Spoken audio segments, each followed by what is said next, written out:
Bien, muy buenas tardes a todos. Para empezar este espacio, decidimos hacer una pequeña introducción en torno a modelos pedagógicos, dando unas generalidades en términos de cuáles son los focos a los que se dirige cada uno de sus modelos pedagógicos. Hacemos unas precisiones en torno al concepto de objetivos y las formas o las maneras de formularlos. Igualmente con competencia, hacemos un planteamiento de los tipos de competencias, especialmente desde la perspectiva o de los aportes que se reciben para ellos desde México. Hacemos una caracterización de lo que significan los currículos por competencias, para después poder aterrizar en el concepto de evaluación y en las implicaciones que tiene evaluar por competencias y en un marco del modelo de un currículo por competencias. Bueno, para hablar un poquito de diferentes formas de entender los modelos pedagógicos. Una forma de entenderlos es la relación entre el docente y el estudiante. Yo hice mi formación como magíster en educación porque pues, yo soy psiquiatra, a diferencia de ustedes, que son todos geriatras. Y cuando yo recibía estudiantes de pregrado y posgrado, yo decía, bueno, ¿y cómo voy a hacer para que ellos aprendan? Entonces eso, pues uno tiene que pensar cómo es que me relaciono con ellos. Está el modelo tradicional, en el cual el docente se encarga de decir desde la cátedra o desde el auditorio lo que bien considera que es importante, pero no le importa lo que el estudiante aprenda. ¿No? Ese es el modelo tradicional. El muy antiguo, digamos escuelas 1940, donde el docente repetía y repetía y no importaba si alguien entendía algo. Está el modelo romántico, en el cual el estudiante es libre en el conocimiento. O sea, existe un docente que más o menos le ayuda a entender si lo que está haciendo puede ser bueno o malo, pero el estudiante es absolutamente autodidacta. Es más, la presencia del docente podría no estar. Ese es el modelo romántico. Tenemos el modelo conductual, en el cual muchos de nosotros nos formamos durante nuestros pregrados y especializaciones, en la cual recibimos información de un docente en una situación vertical, una relación vertical, y nosotros simplemente aprendemos por imitación. Se modelan nuestras conductas. Y para hablarles de las competencias, pues aquí hay que hablar de un modelo en el cual es el constructivismo, que lo han escuchado de otros de los expositores previos, en el cual la relación de docente y estudiante es más de iguales, no es tan vertical la relación, en la cual el objeto principal del modelo pedagógico es el estudiante, pero el docente tiene unos roles claramente definidos. Eso es como para tener un poquito de resumen los modelos pedagógicos.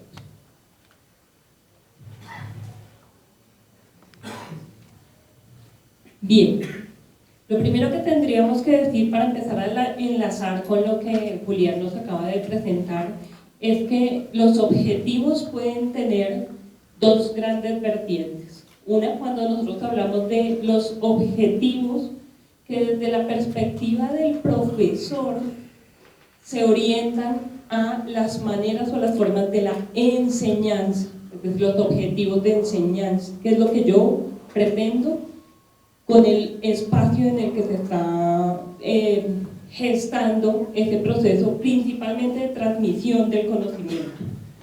Y cuando hablamos de transmisión del conocimiento, estamos hablando de una perspectiva en la que, como nos decía hace un momento Julián, el eje está centrado en el docente, bien sea porque pues, es la autoridad o porque se está viendo la relación docente-estudiante como una relación jerárquica.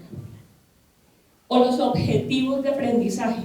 Y cuando hablamos de objetivos de aprendizaje estamos privilegiando la perspectiva en la que el estudiante es el centro de ese proceso. Entonces, así dicho, los objetivos que nosotros nos planteamos cuando estamos diseñando espacios educativos, básicamente lo que pretenden es que se refleje el resultado que se espera, es decir, cuál sería esa meta última que nosotros pretendemos conseguir. Y al diseñar o al redactar objetivos, nosotros debemos considerar tanto los contenidos como las maneras de lograrlo. Bien. Cuando hablamos de objetivos que pretenden abordar o que están orientados a la meta última, esos objetivos lo que pretenden es que se dé respuesta a qué se espera, a cuál es la conducta que yo pretendo que manifieste el estudiante. Y como hablamos hace un momento, al orientarnos a las maneras, estoy respondiendo a la pregunta de cómo planeo que se logre ese objetivo, es decir, cuáles son las condiciones que deben de estar manifiestas para ello. Hay diferentes autores y diferentes propuestas que nos orientan con respecto a los recursos con los que contamos para redactar objetivos. Uno de ellos lo hace Bloom en esta taxonomía, que básicamente lo que pretende es que nos hace una propuesta con respecto a los verbos que podemos utilizar según la pretensión que tengamos en ese objetivo para nuestro estudiante. Entonces, queremos ver si el estudiante, por ejemplo, tiene presente o cuenta con unos conocimientos, se ha aproximado a unos conocimientos teóricos. Encontramos esta primera columna. La interacción o la apropiación que él ha hecho de esos conocimientos estarán orientados al comprender. La capacidad que va a tener el estudiante de llevar a la realidad esos conocimientos que ha adquirido es lo que se pretende cuando hablamos de el aplicar. Cuando está en capacidad de, desde el contexto o la realidad que él vive en su proceso formativo, de relacionarlo con una teoría y de llevar también la teoría hacia la práctica, es lo que hablamos de analizar. Cuando él ya tiene un ejercicio de incorporación de los conocimientos y de jerarquización de esos conocimientos, por llamarlo de alguna manera, estamos apuntando a las capacidades que pretenden evaluar. Y cuando el estudiante pretendemos que ya esté en capacidad de proponer, van a ser los objetivos que parten de verbos para el crear. Bien.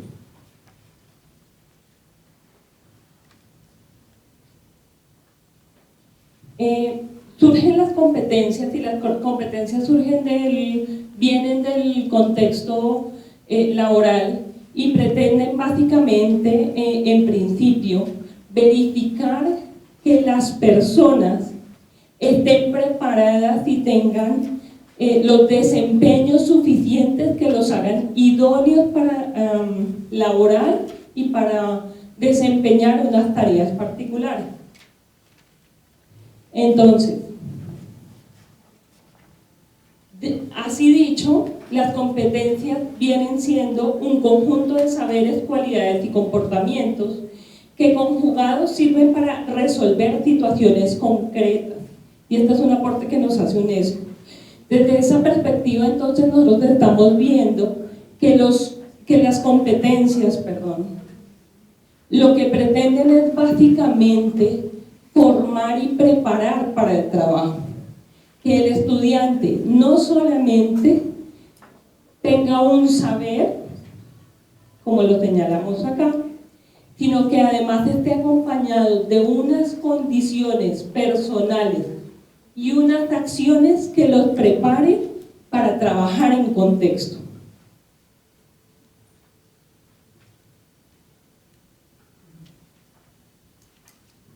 Al decirlo así, estamos recogiendo 4 de los principios básicos que se manejan en este momento en la educación: el ser, el saber, el hacer y el convivir. ¿Pero a qué atienden cada una de ellas? Digamos que en principio están tratando de reflejar la integralidad del ser.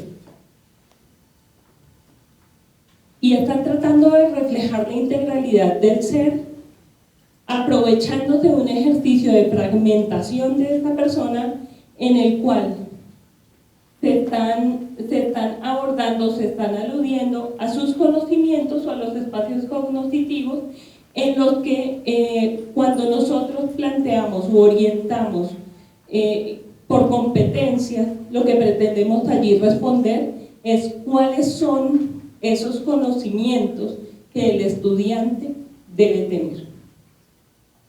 Entonces, trabajar por competencias no significa exclusivamente evaluar desempeños o formas de hacer.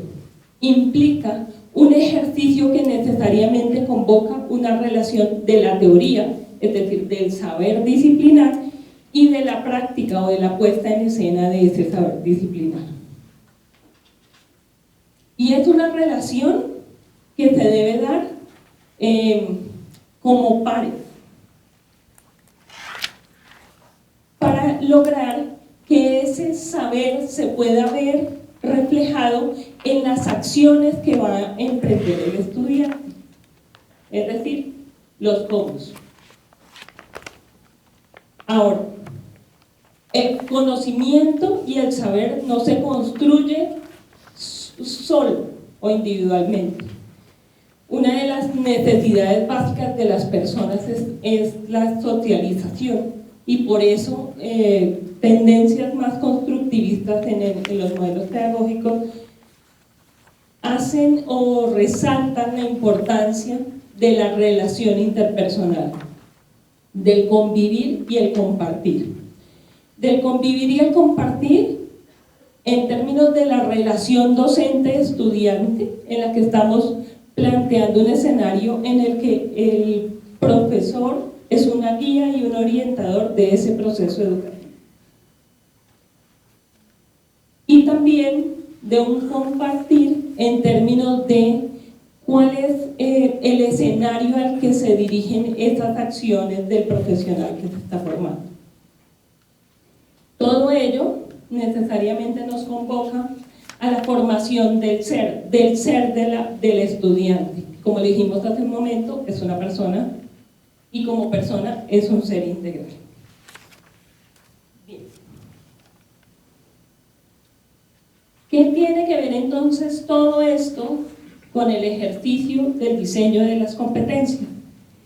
Cuando yo diseño una evaluación, debo estar diseñando un espacio en el que yo como profesor voy a tener la evidencia suficiente para saber cómo ese estudiante se apropió de un saber, sabe hacer y aplicar ese saber, compartirlo y ubicar los contextos para los que ese saber es importante, de tal manera que él se constituye y crece personalmente en ese ejercicio educativo, y al reconocerse él como persona también está en capacidad de reconocer en el otro ese ser.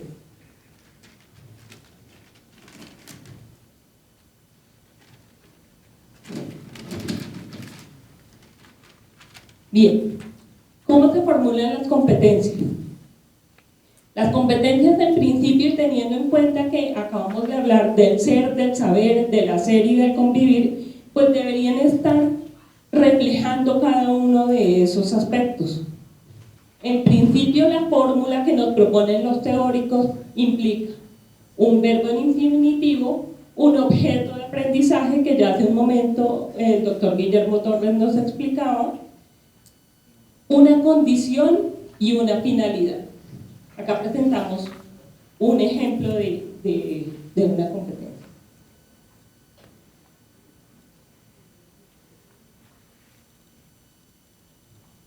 Bien, para poder hacer más clara la distinción, decidimos presentar esta tabla en la cual ponemos en paralelo las condiciones, además de un ejemplo, de un objetivo y una competencia, y esperaríamos que haga más evidente la distinción entre cada uno de los conceptos.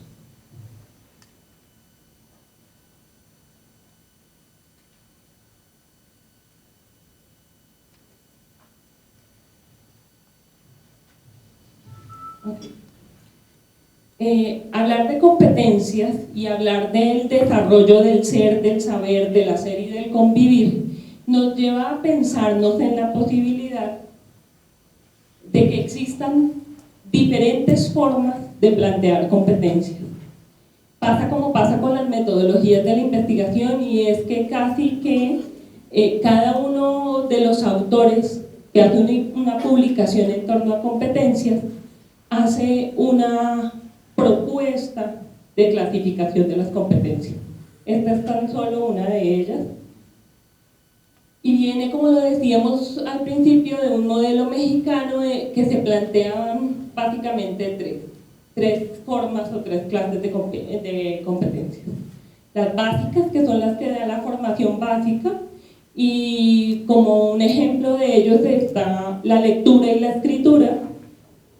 Las competencias transversales o genéricas, que se dividen en instrumentales, interpersonales y sistémicas, y eso quiere decir la capacidad que deben tener las personas para aprovechar los recursos que están a su alcance, la capacidad que deben tener las personas en términos de las relaciones sociales, y la capacidad que deben tener las personas para entablar relaciones entre los conocimientos que tienen y traspolarlos a diferentes escenarios o posibilidades de aprovechamiento. Y por último, las competencias específicas, que aluden a los saberes propios del campo disciplinario en el que se está formando.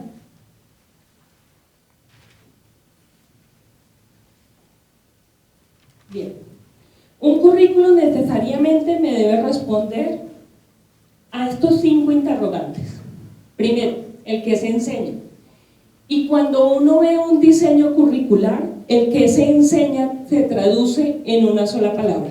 ¿Cuáles son los contenidos que yo considero en ese currículum?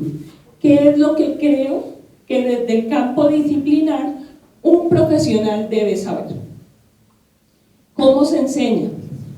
Las estrategias didácticas y las maneras de acuerdo a un modelo pedagógico a través de las que yo propicio el aprendizaje del estudiante. No solo enseño, propicio el aprendizaje. Y cuando hablamos de eso, estamos hablando de la posibilidad de un diseño curricular que sea lo suficientemente diverso como para que a partir de mi práctica pedagógica yo tenga la posibilidad de acercarme a los estilos de aprendizaje de nuestros estudiantes, es decir, a las diferentes formas de aprender que pueden tener. ¿A quién se enseña? Y esto es un ejercicio que me llamaba poderosamente la atención hace unos momentos, que planteaban en términos de conocer un poco a nuestros estudiantes. Bueno, no se trata necesariamente de irnos para la casa a ver en qué condiciones viven, obviamente que no, pero sí se trata un poco de reconstruir cuál es la línea de base y con qué vienen ellos cuando llegan a mi ejercicio docente, donde sea que este se desarrolle. ¿Para qué se enseña? Que en principio es para responder unas necesidades del contexto. ¿Y cómo se evalúa? Y ese cómo se evalúa debe estar necesariamente relacionado con las formas con las que yo enseño, y por tanto debe responder a los modelos pedagógicos. Me explico. Yo no podría pensar que la única forma de evaluar en un currículo diseñado por competencias sería haciendo cuestionarios de selección múltiple. ¿Por qué? ¿A alguien se le ocurre alguna respuesta a eso?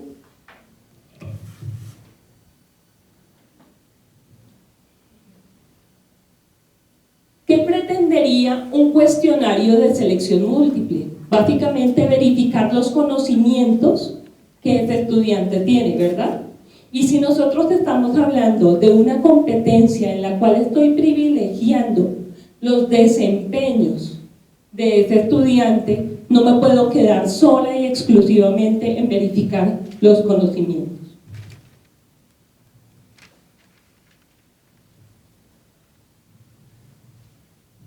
Cuando ya nos enfrentamos al diseño de una estructura curricular por competencias, tenemos que tener varios aspectos bastante claros.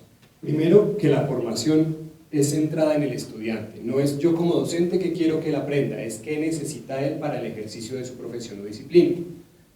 Debe ser liderado por el tutor, es decir, yo tengo que tener claros esos objetivos y cuáles son las competencias que pienso desarrollar, pero sin estorbarle en el proceso de aprendizaje al estudiante. No puedo imponer mi forma de comprender el mundo a cómo él va a poder tener su proceso de aprendizaje.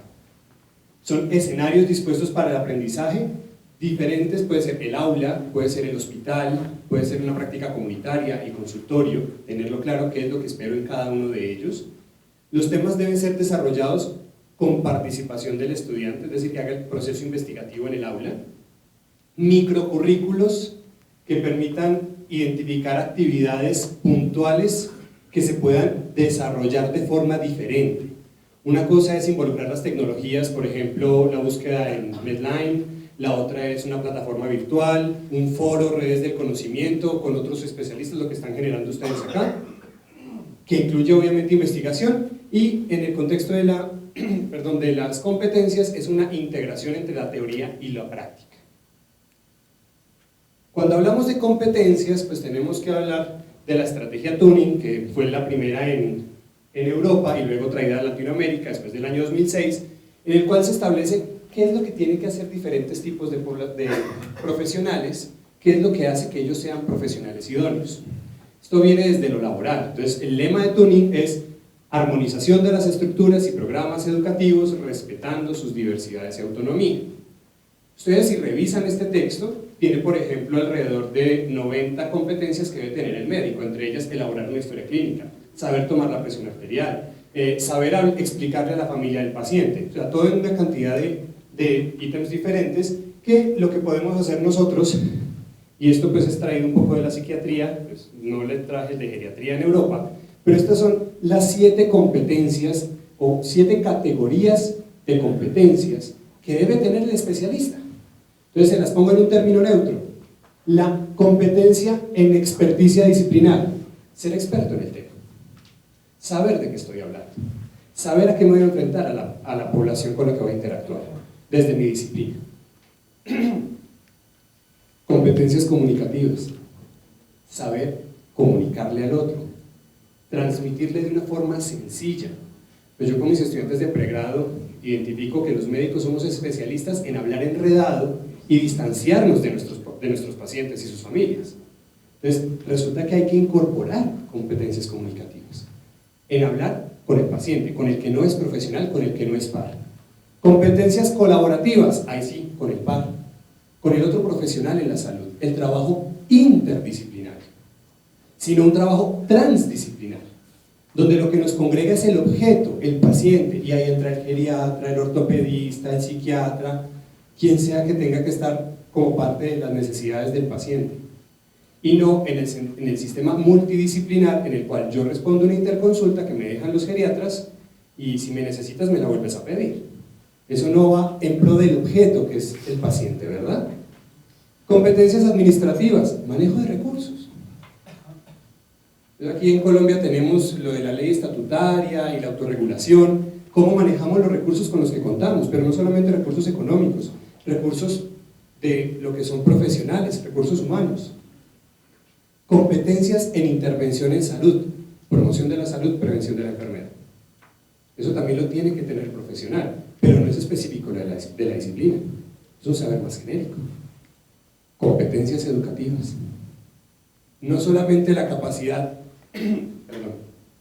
de acompañar en el proceso de aprendizaje del otro, porque nosotros no enseñamos, nosotros acompañamos a aprender y aprendemos de nuestros estudiantes. Eso es lo importante de bajarse del curubito del modelo conductista, ¿verdad? Y no solamente acompañar el proceso de otro, sino organizar mi propio proceso de aprendizaje continuo. Educación continuada, cursos, capacitaciones, mi tiempo de revisión de artículos personal. Y las competencias profesionales hacen referencia al componente ético del ejercicio profesional. 5 minutos, doctor. Bueno, entonces para el médico especialista, incorporando en las que serían, estamos hablando del especialista en geriatría, ¿verdad? Básicas, lo que es profesional y las intervenciones de salud, como para intentar integrar esos dos aportes de cómo son las competencias.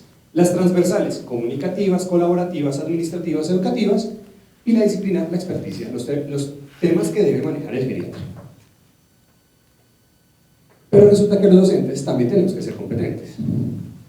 Porque una cosa es el especialista, pero aquí estoy con especialistas que son docentes por vocación o por obligación de un grupo de estudiantes. Yo decidí estudiar docencia antes de ser profe, oficialmente. ¿Qué debo tener? Competencias académicas, o sea, debo conocer el tema. No sé si eso lo dicen en otras latitudes, pero aquí hace par de años, cuando era estudiante de pregrado, decían que el que no sabía hacer nada era profe. O sea, si no sabe medicina, se pone a enseñar. Las didácticas, centrado en el estudiante. ¿Cómo favorezco yo el proceso de aprendizaje? Enseñanza-aprendizaje centrado en el estudiante y comprender la naturaleza de la relación mía con el estudiante. No solamente va a aprender lo que quiero que lea, va a aprender cómo soy, va a tratar a los pacientes como los trato yo. Entonces, cuando uno regaña a un residente porque tiene un trato hostil con paciente, tiene que revisar cómo está uno con ellos, ¿verdad? Las administrativas, planeación y control. La evaluación, como ya nos lo dijo el doctor Torres, es entendida en el sistema de competencias como una oportunidad de aprendizaje. No me voy a detener aquí mucho. Recordar que es diagnóstica, formativa y sumativa, para saber qué sabe al principio, cómo vamos, qué tengo que ajustar y cómo nos va al final. Y que es de diferentes actores. El que el estudiante se evalúe es muy importante, y que yo me evalúe como docente también lo es. Que acuérdense que estoy acompañando a aprender a otro y aprendiendo cómo le puedo enseñar o acompañar en el aprendizaje. La coevaluación, evaluación por pares, y la evaluación por gente que no es par. La heteroevaluación, la del docente y las otras personas. Debe ser con retroalimentación, como dijo el doctor Torres, oportuna, veraz, argumentada y sistematizada. O sea, tengo que tener peso, así como le pido peso en la revisión sistemática de la literatura o narrativa, le tengo que dar peso yo en cómo está haciendo su proceso. Y debe ser oportuna. Yo no puedo retroalimentar a un estudiante 2 meses después. Tenemos aquí, trayendo la pirámide de Miller, que el saber, cómo aplicar, el hacer, muestra cómo oraría, y lo que hace, pues lo incorporamos a esta forma de entender, que es de uno de los artículos que nos trae México, en la cual tiene varios niveles, y entre mayor experticia tenga el estudiante, o sea, el estudiante de pregrado arranca en novato, tenemos el médico general aquí en Colombia, que estaría sea principiante y competente, es decir, que sabe más o menos qué hacer las cosas. Ya hablaríamos del especialista cuando es capaz, el profesor del especialista es el experto, y el profe de profes, el maestro, el que realmente sabe y ayuda a generar nuevo conocimiento. Entonces tenemos todas estas estrategias e instrumentos de evaluación, no se dejan de lado, se integran. Es necesario incorporar el saber. Me había una pregunta en las presentaciones de la mañana, que entonces el conocimiento teórico. Claro, es importantísimo que el estudiante tenga buen conocimiento teórico, es la competencia disciplinar, porque si no nos convertimos en técnicos, ¿ya? Dejamos la ciencia de la medicina para el arte de la ejecución de la toma de la presión y no saber qué hacemos con eso. Dentro de las estrategias para la evaluación en los modelos curriculares por competencias tenemos la bitácora, el minisex o la estrategia 360, entre muchos otros, pero el tiempo no es tan largo para hablarle de todos. En la bitácora es el proceso que favorece evaluar el autoaprendizaje, la autoevaluación. El estudiante o el profesional en formación o el especialista en formación hace un registro diario de las actividades, de las percepciones, las emociones y las retroalimentaciones que recibe de su docente. Y es un ejercicio cotidiano. Bitácora es el diario de viaje. Y es cómo estoy yo, y que pueda ver y releerse posteriormente y decir, hombre, yo pensaba al principio que esquizofrenia era una enfermedad venérea, ahora veo que es una enfermedad grave, que tiene otras manifestaciones, no solamente la alucinación. La estrategia 360, esta sí que viene de lo laboral. Tenemos al estudiante que es evaluado en 360 grados. Lo evalúa el jefe inmediato, o sea, el docente o el R mayor. Lo evalúan los colegas. Si es estudiante de pregrado, pues los otros estudiantes. Si es residente, los otros residentes del mismo año. A 270 grados, enfermería o los otros subordinados. Si tenemos un residente, sabemos que la relación vertical con los estudiantes de pregrado es alta. ¿Y cómo es la percepción de los estudiantes en cuanto al residente que estoy evaluando? Y el usuario, el paciente o la familia. Ellos cómo evalúan. Esto me brinda no solamente en cuanto a cómo hizo el diagnóstico, sino cómo fue la parte de las conductas, cómo fue la calidad humana en el trato con los demás, no solamente la familia, sino con quienes se ven supeditados al trabajo cotidiano. El Minisex, con C, estamos hablando de una estrategia de evaluación en tiempo real.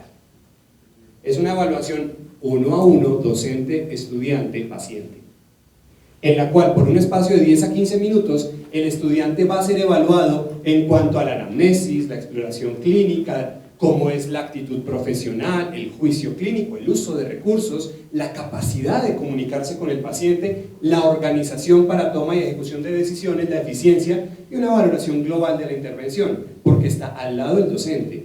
Y terminados estos 15 minutos, se le da una retroalimentación inmediata de 3 importantísimos componentes. ¿Qué hizo bien? Porque nosotros en medicina somos expertos en decir lo que han hecho mal. O bueno, de pronto fui solo yo. Aspectos por mejorar, no errores. Es mira, cómo hay ciertas cosas, podría saludar mejor, dar mejor la mano, revisar el pulso antes de tomar la presión, cosas de esas sencillas. Y cómo vamos a establecer ese plan de mejora. Inmediatamente. Estamos buscando que el estudiante garantice unas competencias, no simplemente evaluación como devaluación, sino evaluación como oportunidad de aprendizaje. Bueno, esas son las 3 estrategias que les traemos el día de hoy. Muchas gracias. Gracias. Y al final con un poquito de carrerita, ¿no? De carrerita para ajustarse al tiempo, y lo han hecho fenomenal. Tenemos 10 minutos para preguntas. A ver, doctor Zúñiga, la doctora May. Empezamos con el doctor Zúñiga, que está ahí al fondo.